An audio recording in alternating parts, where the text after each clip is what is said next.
You know when you tend to like work, or those of you who've worked alone or spent any time alone, you tend to let your mind wander. Oh, What sort of party was this? fucking hell. Okay. So you let your mind wander and you kind of start to think about things and life and stuff. And that's kind of what I like to do. I like to do that here.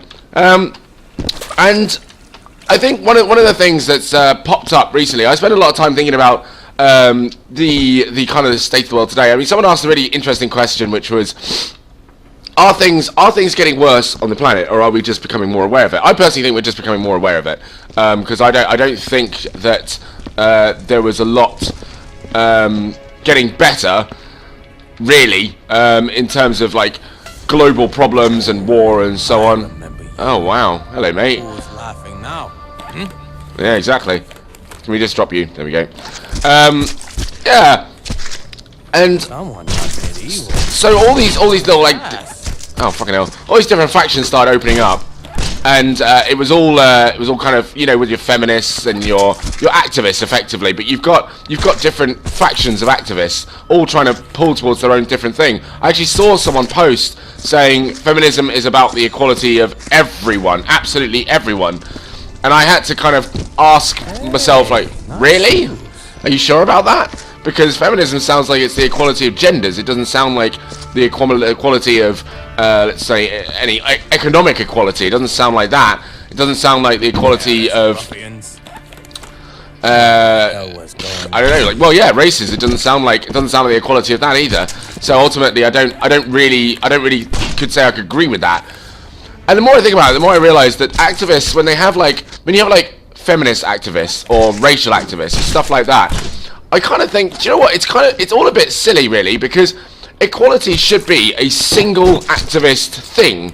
If we want equality for everyone, then that's what we should do. We should just look at equality for everyone, not look at just equality for, you know, women and men, or I don't know, blacks and whites, or Filipinos and Chinese, or whatever. You know, we should just look at it as equality across the board, blanket equality.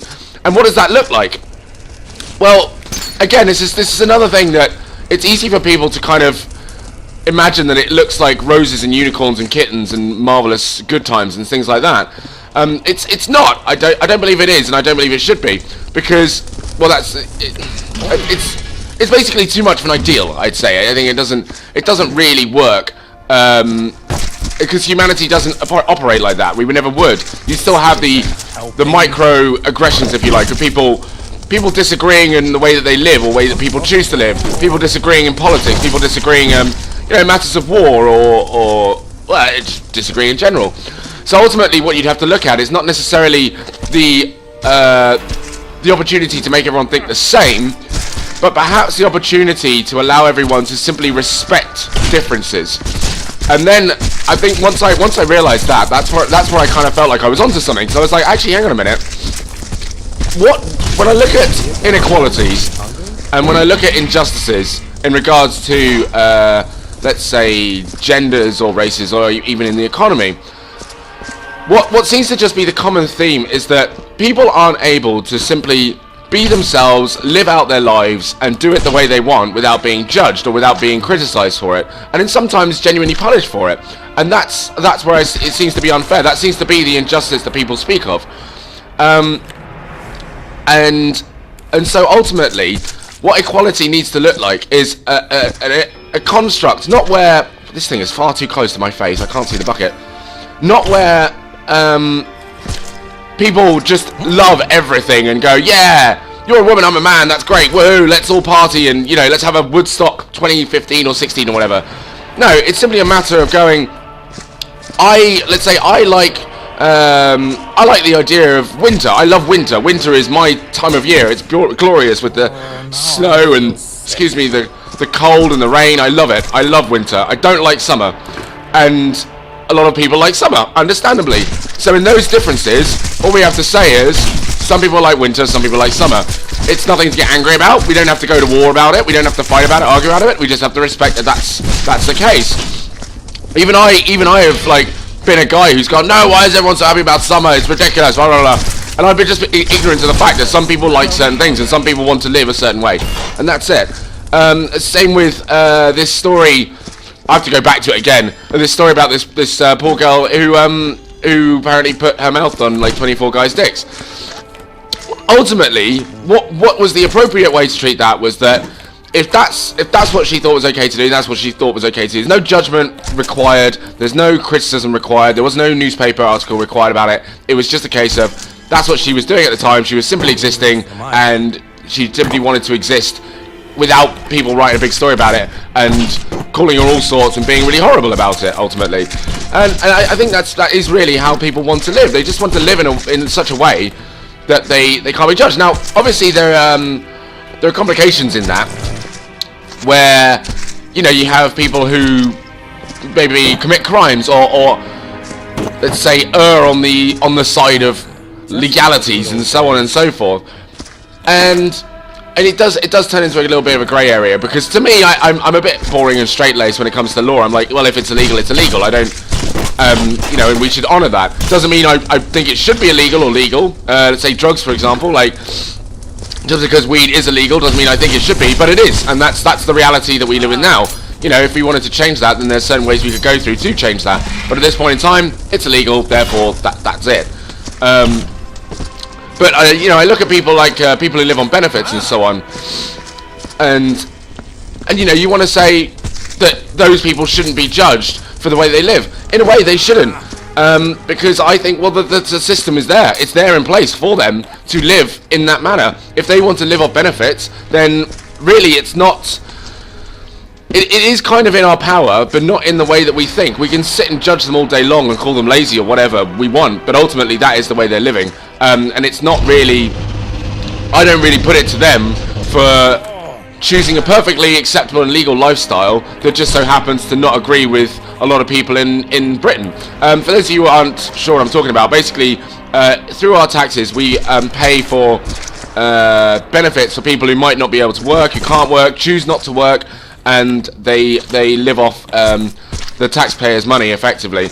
And the controversy is that it's been known that these people do this on purpose because they are effectively too lazy to do it. There are also genuine examples of people who actually are unable to work for mental reasons, for physical reasons. There are all sorts of reasons why they can't do it, but people are still mad at those who genuinely choose not to out of pure laziness.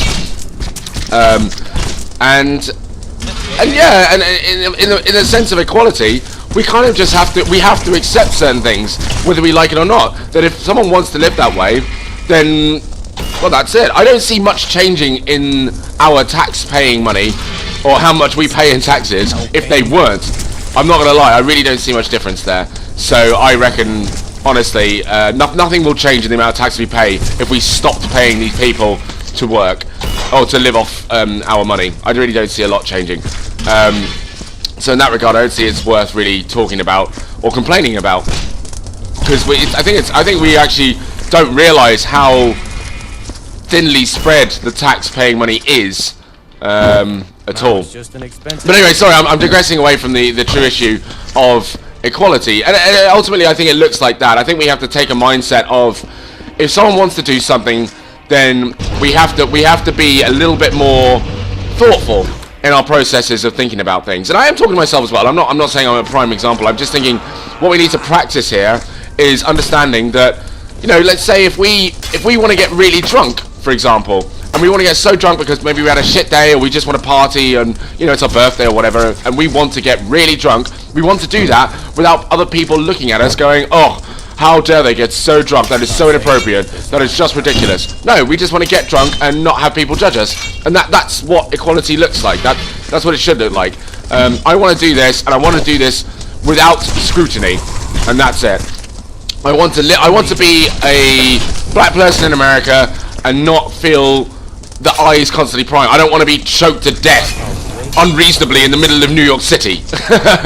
I want to be a woman in the workplace and not feel I fucked maybe all the time because I'm a woman. I want to be left alone. It's things like that, basically. I want to be a cosplayer at Comic-Con, and I want to be Wonder Woman. Yeah, I want to show off my belly because I've been working at it for quite some time, and I'm proud of my belly area, my flat stomach. but I don't want guys coming up and touching me and feeling like my personal space is also their personal space. It's as simple as that. There's no, I don't know. I'm worried about how oversimplified I've made it, but to me it does seem that simple. You know, you just kind of accept and understand and allow people to just be, and that should be that. You know, each to their own, which is a very popular phrase and quite overused, but it's true. Each to their own, and people like different things. You know, some people like vanilla, some people like chocolate. We've just got to get over that. I guess it just gets complicated when you look at things like big scale war, which is outside of the realms of equality. I think in that regard, you can't really. I don't know if you could bring equality into it, because that's fucking difficult to do. It's a really hard thing to do. Hello, mate. I think that's a very difficult thing to do, because you're looking at people with obscene amounts of power. And honestly, what I think, genuinely, I think serious mental issues. To be honest, if you're able to send a lot of people into war, now I'm just talking, but if you're able to send a lot of people into war to their death, if you're able to kill a lot of people, and let's be honest, show no remorse, you are in essence, well, you're a serial killer. Whether you're a politician, whether you're frickin', I don't know, general in the army, whether you're the highest, most rewarded officer in the world, you're still a killer. You're still a serial killer. You're still a psychopath, because you're still killing all these people. It's just that they're not directly in your hands. You're actually using someone else to do it for you, which somehow makes you even worse. You're a puppet master serial killer. You're the worst person in the world. I can't put any less plain than that, which is why it's difficult to put that in the realms of equality, because you're directly impeaching upon other people's existence, and that's just horrendous. That is really, it's terrible. It's terrible. That's just the way I think. So yeah. I like how I've genuinely actually been cleaning up while I've been talking. I've actually been trying to do this properly. This is actually how I operate. This is me. Like, if I'm at work and I work by myself, even though I'm serving tables and stuff, I actually do spend time like thinking about shit like this. I do spend time wondering, like, how just thinking stuff through, like trying to reason in my head, or trying to work things out. Obviously, the problem with that is that I have no counter argument. I have no disagreement with what I think, so I have to kind of make my own disagreement, if that makes sense. I have to imagine someone disagreeing with me and what they would say, and genuinely try. It's very, very interesting way of thinking, I suppose, is like trying to disagree with yourself, even when you're right. Going, well, what if I'm not right? What would someone say against that? That's something I like to do. Yuppie, yuppie, yup, yup.